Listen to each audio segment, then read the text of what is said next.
All right. So anyway, let's get into this. This is the regional participation in this distribution, really, of how they were distributed along the country. I know because my crowd, my viewership is very savvy. I know they're going to say, Rich, you missed the Western states. This is the challenge that we had. So just put that under. I mean, it's the challenge we have all the time, but put it under your hat. We did go back in to go get more areas like Montana and Utah, right, and Nevada, right, Arizona.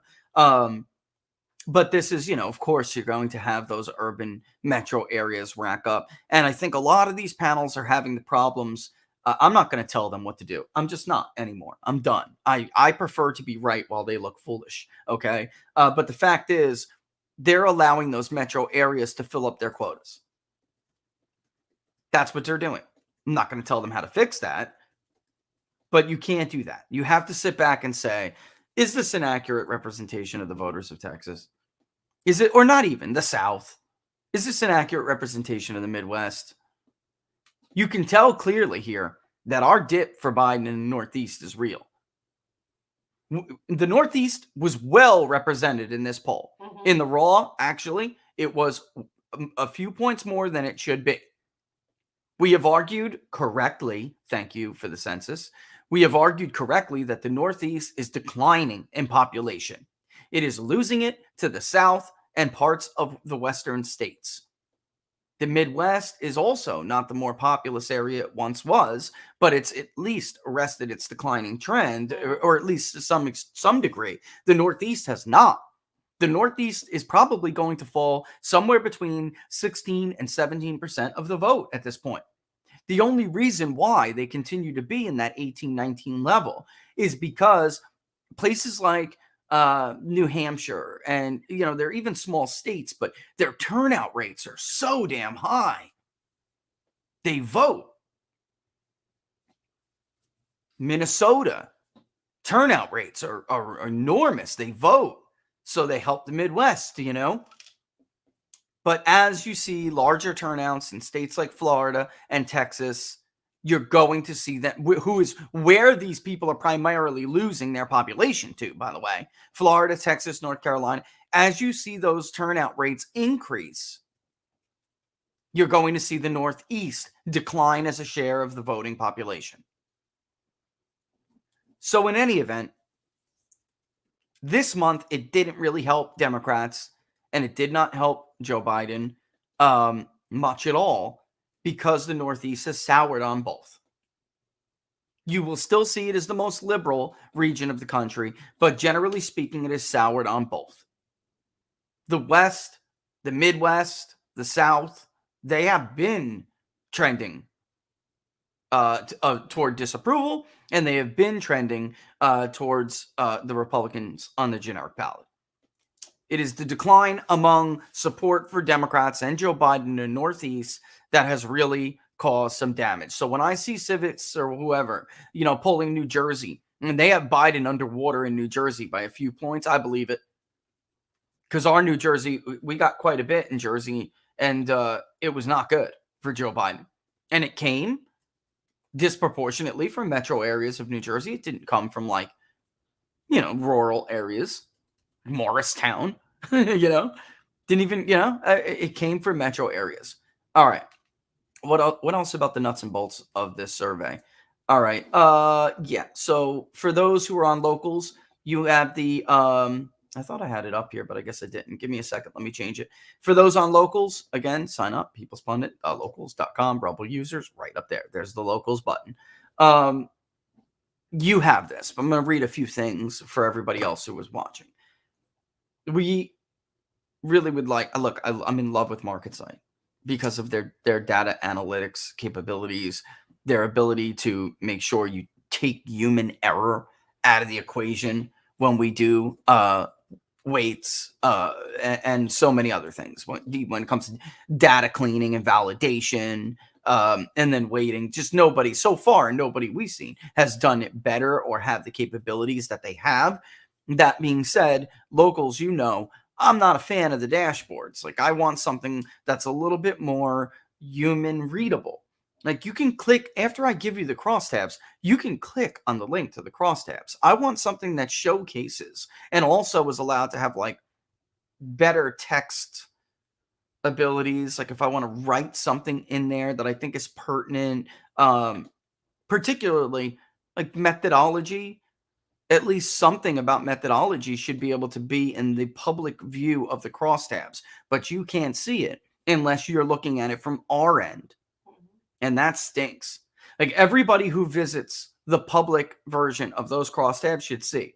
The Public Polling Project Winter 2022 National Survey was conducted by Big Data Poll, interviewed 2,040 registered voters nationally via online survey panel from January 23rd to 25th. Survey sampling error is 2.1% at a 95% confidence interval. Results were weighted to represent the national voter file demographics to include gender, age, race, and region. It's important to note that sampling errors for subgroups are higher.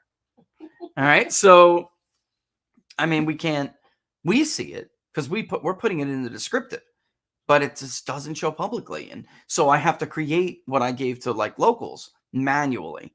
And that's the reason for like the 2-day delay. It's just a pain. All right. So the first demographic we did is party, just to show people, everyone always wants to know how much of what. Again, there are more. This was about even 35-35 this time. There are more people, and it really is 34.5.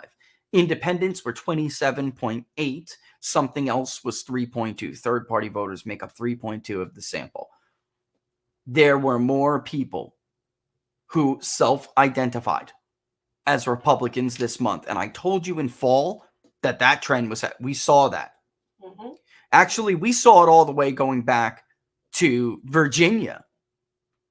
We put up the voter file analysis models for locals community, for local supporters. You saw that it went from D+4 to even. And what happened, by the way? The electorate was basically even. It was D+1, which we polled it at D+1. Go back and look how the Democratic advantage in 17, in 20, in 2012. So when I tell you these trends are going on, what I'm saying, rest assured, believe it. Believe it. All right. Liberals are about 24%. That's another thing. There are more people who are identifying as moderate or conservative. Actually, conservatives edged out moderates for the first time. First time in the year since Joe Biden was elected. Yeah. So just please tell him to just wait. Okay, because it's getting obnoxious. 47 point. I know you're. I know you're all over. Laura knows, like, I just can't stand when I'm constantly getting binged during the show. All right, males 47.8, females 52.2, Hispanics about 11%, whites 72.5, blacks and African Americans 12, 2.8 Asians about 3%, Native American or Native Indian, Alaskan Native 1, Native Hawaiian, Pacific Islander about 3/10, all other about 1.4. So a very typical. A little bit whiter, but look at 2020. It was actually rather white. And the bottom line is, this could be like a 74% white electorate moving into 2022. I just don't see this enthusiasm, right? Mm-hmm. Among Asians tend to vote at kind of high rates, at least higher than some others. But I'm just not seeing this young minority enthusiasm, which I did not see in Virginia either. And look what happened. What were they? 8%, 9%? It was abysmal. So when I look even at age, 18 to 24 was 8.6, and 25 to 29 was 7. Coming to a grand total of about 16%. I may be too generous here. You're always generous. It may be as low as like 13%. I'm not kidding. That's where I'm at. You know that. Yeah, that's it. It's a midterm. And even in 2018, there were younger voters that came out. That is not, again, in history suggests that I am right. That is not what we see.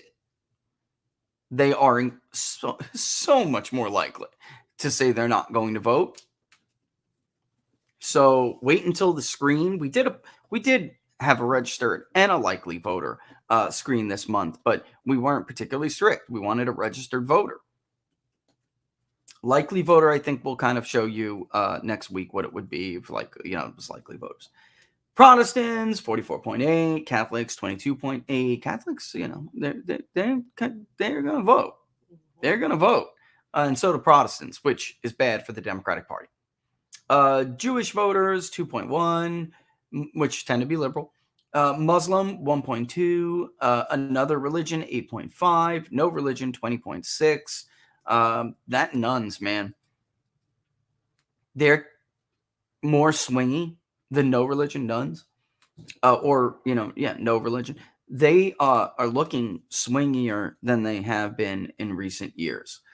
Postgrads just under 15%, undergrads just over a quarter, some college associates 35%, high school or less 25%, which I want to talk about. Because this, and by the way, for the Northeast, talking before, it's just under 19%. 18.5 is represented in the Northeast. Hi folks, Rich Baris, the People's Pundit, host of Inside the Numbers with the People's Pundit, and co-host of What Are the Odds with Barnes and Baris. If you liked what the New York Post called above average transparency, then go ahead and like the page, share the videos, and hit that notification bell. It'll let you know when we're going to go live.